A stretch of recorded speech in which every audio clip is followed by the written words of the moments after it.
This marked the return of what Theresa May dubbed the nasty party. Well, we got two expert guests here. Ryan Shorthouse is Chief Executive of the One Nation conservative think tank Bright Blue. Hello, Ryan.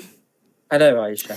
And welcome to the show, Sir John Hayes, who is a Conservative MP for the constituency in Lincolnshire of South Holland and the Deepings. Welcome, Sir John. Hello. So, Sir John, I'm going to start with you. What do you make of this strategy? Do you think that is the right strategy to adopt? Are these wedge issues, these culture war issues, is that the way that the Tories are going to win?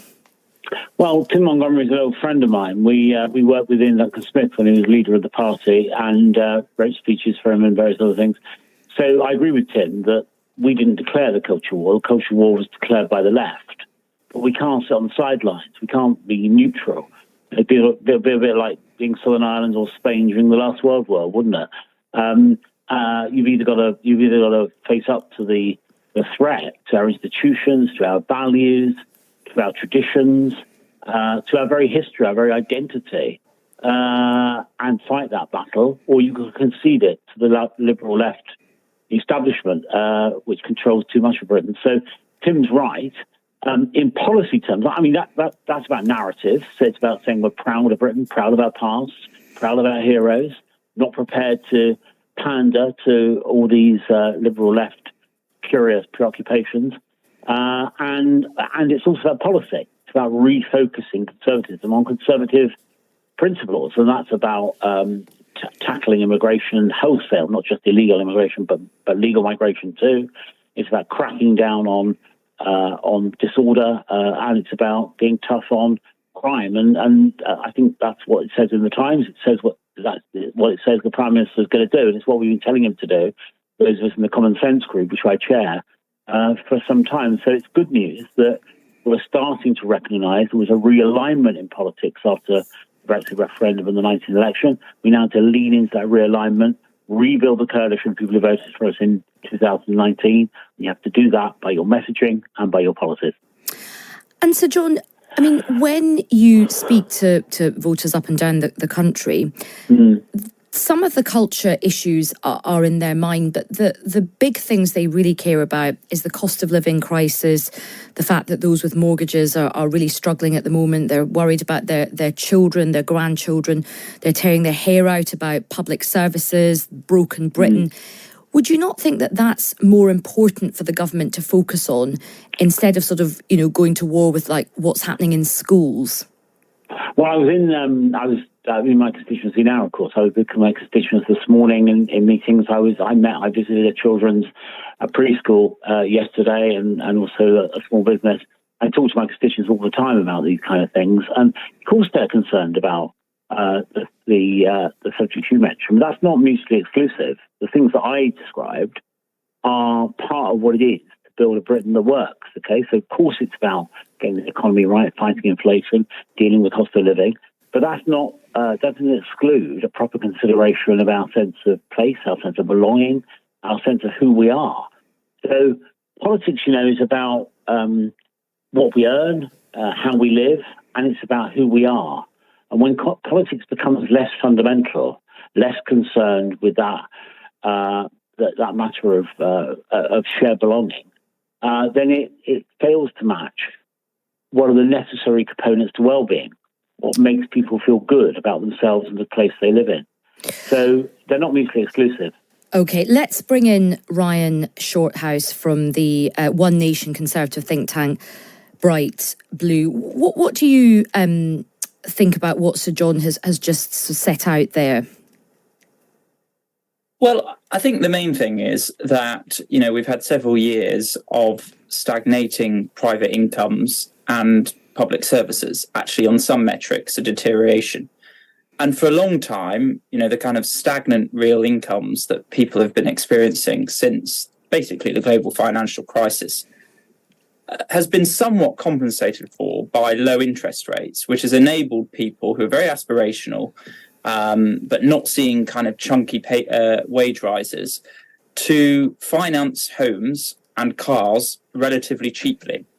And we've now gone to a situation where that has completely changed, and people are facing both stagnant real wages and the cost of financing a home or a car, for example, is much more expensive. So that's the fundamental thing, I think, that Tories need to focus on. And yes, there are some issues around culture war stuff, but I think it's much more nuanced than a kind of good or bad fight. For example, on the trans stuff, I think the average voter would say, look, we've got to be respectful of people who are changing their gender. We've got to give them dignity and equality. But we have some concerns, for example, about children transitioning too early or the fairness within sports. So it's quite a mixed picture. And it's the same with immigration, that yes, it's not right that we have huge numbers, for example, coming across the channel. And that needs to be controlled. But we do recognise, for example, that we need skilled workers and foreign students, and that enables the brightest and best to come here. It's a much more mixed picture, and I think Conservatives have to reflect that. But what we can't do is have a kind of strategy entirely based on culture war stuff, because I think a lot of people will say this is just a kind of distraction from the kind of bottom line, which is, a very bad economic situation that we're facing. And so, John, I mean, that's something that just struck me, that word distraction, because the Conservatives are having a difficult time at the moment on lots of sort of bread and butter issues that we really associate conservatism with, looking after homeowners, the party of sound finances, the party of sort of growth. That's what you think about the Conservative Party, the party of law and order. That's all sort of being turned upside down at the moment because of the mini budget and the inflation crisis and the difficulties post-Brexit. The Conservatives are in a difficult moment. Is this focus on the culture wars like a sort of distraction to sort of say to voters, don't look at all of these things that are going wrong, look at this stuff over here? Well, I mean, it depends how important you think belonging is. And I think it's very important, our sense of shared belonging, our sense of community, our sense of nationhood. I mean, in the Brexit, let's go back to what I described as the realignment. I'm sure you know that Matthew Goodwin, a professor of politics at Kent University, has written about this extensively, about the realignment that was made manifest in the Brexit referendum. The Brexit referendum, my old friend David Cameron, I worked for David Cameron in Downing Street, as you know, as his advisor. But we disagreed about Brexit, and that was an open and honest and disagreement. We didn't fall out over it, by the way. He thought that people would vote on the basis of their economic interest. He launched a campaign and ran a campaign based on the kind of narrative that if you'd be worse off if we left the EU. And I had people in my constituency as I campaigned across the country elsewhere say, look, not about whether we're better off. This is about whether this is right for our country and our children and our grandchildren. And people's sense of belonging, people's sense of who they are individually, but also more importantly, communally and nationally, is really important. Now, I think Ryan's right. He's right about the economy. People got used to very low interest rates. We all did, didn't we? We're paying very little for our mortgages, and we were able to sustain a level of spending because of that. That built a certain sort of range of expectations. And that's been a long-standing feature of the economy, low inflation, low interest rates. Now, that has changed, and Ryan's absolutely right about that. We've got to get that right. But fundamentally, one needs to understand what conservatism is. What conservatism is Israeli. I carry a picture of Disraeli everywhere I go. I am the ultimate one nation conservative in that sense. Conservatism is fundamentally about the connection between the past, the present, and the future. Our duty to the past and our duty to the future, and understanding that in the present, the best we can do is add incrementally to what we've inherited to pass it on to generations to come. It's the passage of time that's the heart of conservatism. That is cultural. That is fundamentally cultural. Now, I don't say just focus on the culture wars. I wouldn't say it for a moment. Governments have to do many things. Okay. The economy is fundamental. But you can't not fight that battle. If you don't fight that battle, if we don't, who will?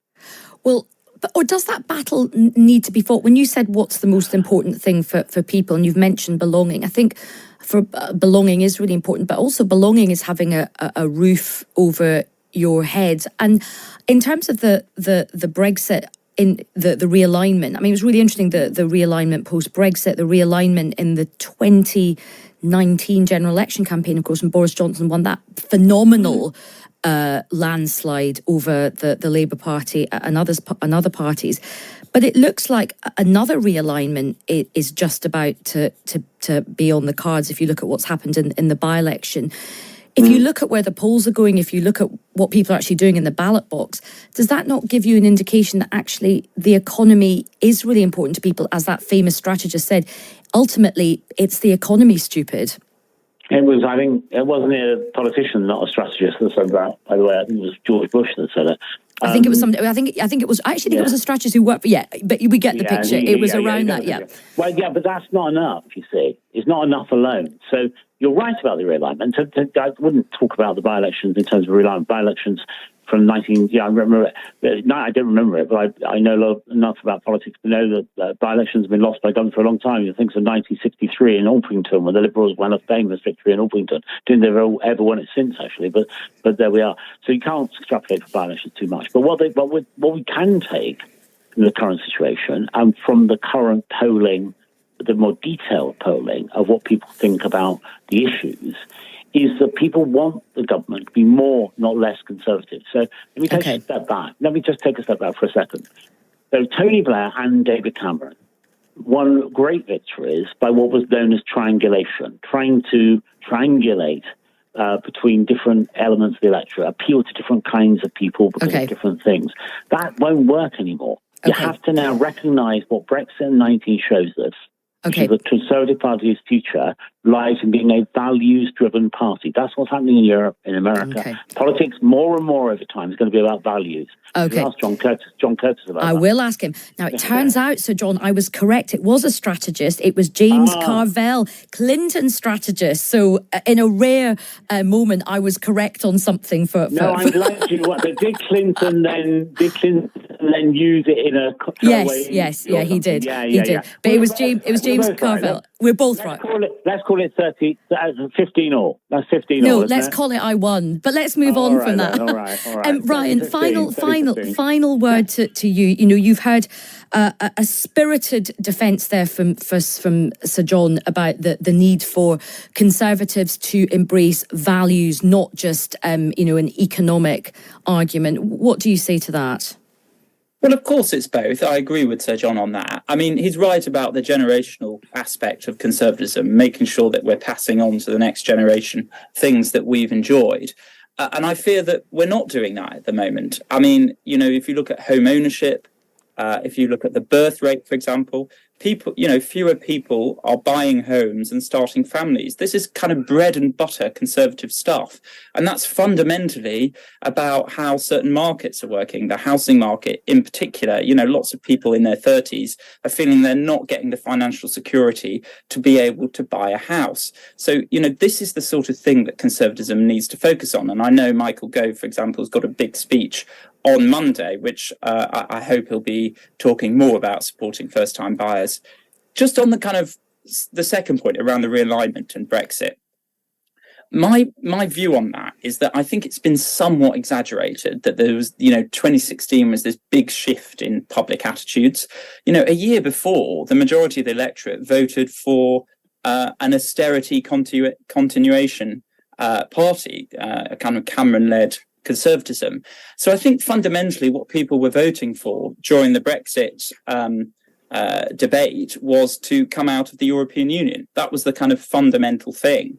And some of the victories that the Conservatives won afterwards is also, I think, about, not necessarily supporting the opposition leader that was offered. It was kind of as simple as that, basically. Yeah. I think if you look at a lot of social attitude surveys, you see that there has been, across all generations, a movement towards more socially liberal attitudes, whether that's on homosexuality, on immigration, on race, all of those things. You see that kind of socially liberalising attitude. So I don't think Brexit was necessarily this grand realignment. And actually, it's interesting just noting, one of the great success stories of the Conservative government under David Cameron was the introduction of gay marriage. He just tweeted about that on the 10-year anniversary, a real point of pride for a lot of Conservatives. Well, look, gentlemen, we have come to the end of our time. I really enjoyed that conversation, a really fascinating insight into sort of both ends of the spectrum across the Conservative Party on where to pitch these culture wars. My huge thanks to Ryan Shorthouse from the think tank Bright Blue and Sir John